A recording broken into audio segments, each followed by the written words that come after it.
চব্বিশের আন্দোলনে অংশগ্রহণ করা আমি একজন সাধারণ পাবলিক আসছি প্রথম আলো নিয়ে কিছু কথা কইতে। এই প্রথম আলো ইন্ডিয়ার দালালি করতেছিল গত 15 বছর, সমস্যা নাই, কিছু বলে নাই। এখন তাদের মা চলে গেছে, তারপরও দালালি করা জানতেছে না। এটা তো হইতে পারে না প্রিয় ভাইরা। এখন আমাদের প্রিয় পিনাকি ভট্টাচার্য দাদা, সাংবাদিক ইলিয়াস একটা ঘোষণা দিচ্ছে যে এখানে গরু জবাই করবে প্রথম আলো জ্যাবল খাওয়ানোর জন্য।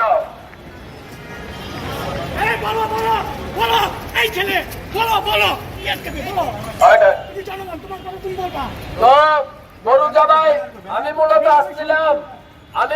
আসছিলাম গরু জবাই হবে আসার আগে পিনাকি দাদারে একটা মেনশন দিয়েছিলাম যে 1 লাখ এত খাটতেছি পাবলিকের লাগে, কমসে কম 2টা বিরিয়ানি দিয়ে।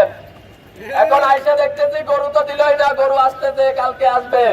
তবে প্রথম আলোর সামনে গরু অবশ্যই জবাই হবে খাওয়ানোর জন্য। প্রথম আলোকে এইরকম দালাল একটু উদাহরণ দিয়ে যায়। কোন মুসলিম যদি পেশাব করতে বসে ওইটারে তারা হাইলাইট করে লেখে একজন মুসলিম পেশাব করতে বসে।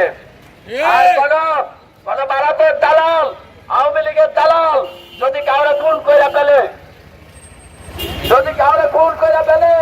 তারপরে ওরা মুখে তালা দিয়ে রাখে। তো এই লোকজনীতিটা চলতে পারে না ভাই। এখন যাই হোক, আপনারা হয়তো ভাবছেন কোথা থেকে হঠাৎ দূরে এসে দূরে বসলাম। দূরে বসি নাই। এই আন্দোলন জুলাইয়ের আন্দোলনের শুরু থেকে শেষ পর্যন্ত শেখ হাসিনার গুল্লির সামনে ছিলাম। এই বাল প্রথম আলো জানার কি সময় আছে? এই হলো অবস্থা আমাদের। আমরা যখন ব্যানারটা কই আমাদের সিনিয়ররা কই বুঝলাম না প্রথম আলোর বিরুদ্ধে। প্রিয় ভাইরা, একটা কথা বলি, একজন আপনারা আসলেন প্রথমে জনতা, এখন আসছে ছাত্র।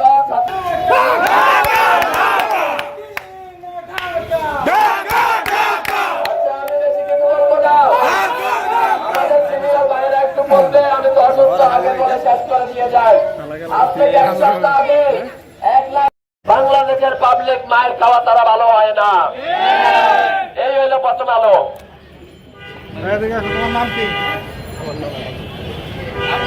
আপনি একটু পিছিয়ে যান, সবাই আছে, আপনি পিছিয়ে যান। ওকে ওখানে এই হইল অবস্থা। কেন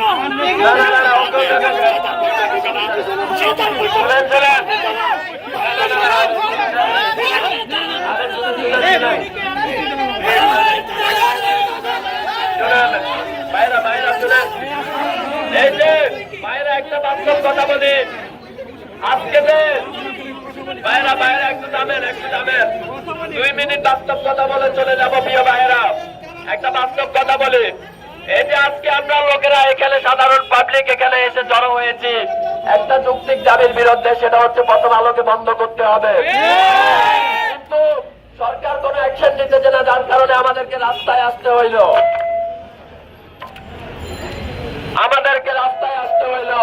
প্রিয় সরকার, আপনারা একটা কথা বলি, রক্তের বিনিময়ে আপনাকে বসাইছি চেয়ারে, আপনি সিচুয়েশন বোঝার চেষ্টা করেন।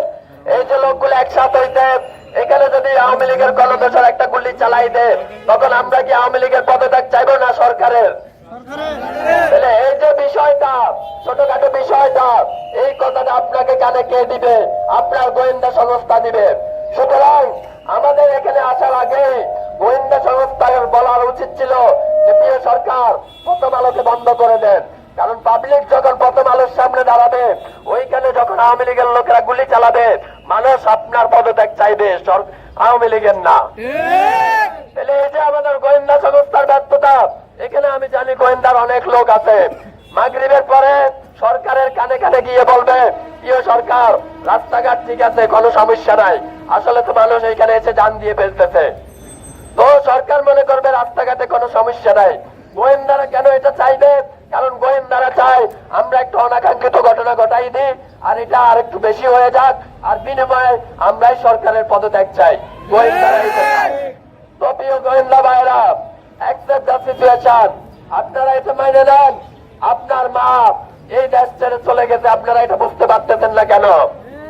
ইচ্ছা করলে 5 তারিখে তৌহিদি পাবলিক জনতা এই প্রথম আলোকে মাটির সাথে মিশাই দিতে পারত, কিন্তু মিশাই নাই। আমরা 5 তারিখে মিশাই নাই, আমরা দেখাইছি সহানুভূতি। আপনারা বুঝতেছেন আমরা দুর্বল হয়ে গেছি, এই হলো অবস্থা। তো প্রথম আলো মনে করতেছে আমরা দুর্বল হয়ে গেছি। আরে ভাই, সিচুয়েশন বোঝার চেষ্টা করেন।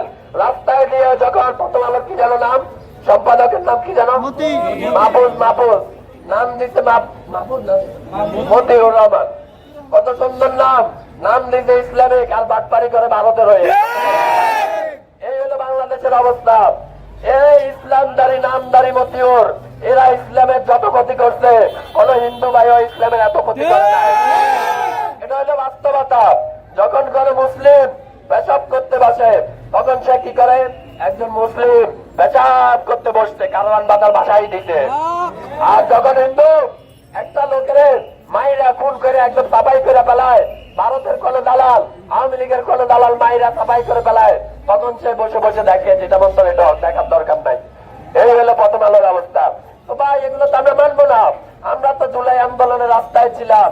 প্রিয় সরকার, আপনি যদি ব্যর্থ হন, এই প্রথম আলো এই দিল্লি স্টারকে যদি আপনি রাখেন, আপনি তো ব্যর্থ হবেন, এটা তো শিওর। আর আপনি যদি ব্যর্থ হন, কল্লাটা তো আগে আমার যাবে ভাই, বুঝেন না কেন? তো এটা আপনারা বুঝতে হবে। আমরা চাই না আপনার ব্যর্থতা, আমরা চাই না। তবে আপনাকে মাথায় রাখতে হবে, আপনার গোয়েন্দা সংস্থা পাবলিক ডিমান্ড কি চায়, পাবলিক হার্ট কি চায়, এই নিয়ে বরাবর আপনাকে কোনো রিপোর্ট দিচ্ছে না।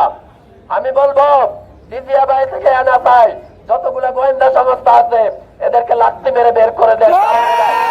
কারণ এরা এই যে আজকে এখানে একটা মিটিং হচ্ছে না, এরা এই সরকারকে বলবে না, রাতে যাইয়া বলবে পাবলিক শান্ত আছে। পাবলিক কি শান্ত আছে?